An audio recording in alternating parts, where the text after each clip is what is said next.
எங்களுக்கு எதிராக குற்றம் செய்வோரை நாங்கள் மன்னிப்பது போல எங்களை குற்றங்களை மன்னியும், எங்களை சோதனைக்கு உட்படுத்தாது, தீவிரட்டு எங்களை விடுவித்தரணும். அவர்கள் இருந்த மாதிரியே வாழ்க. ஆண்டவர் உடனே பெண்களுக்கு ஆசிரிக்கப்பட்டவள் நேரே ஆசிரிக்கப்பட்டவரே புதிய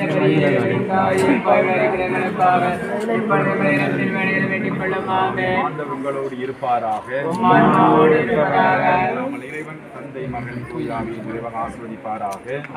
இயேசுவுக்கே புகழ், இயேசுவுக்கே நன்றி, இயேசு வாழ்க, மரியே வாழ்க.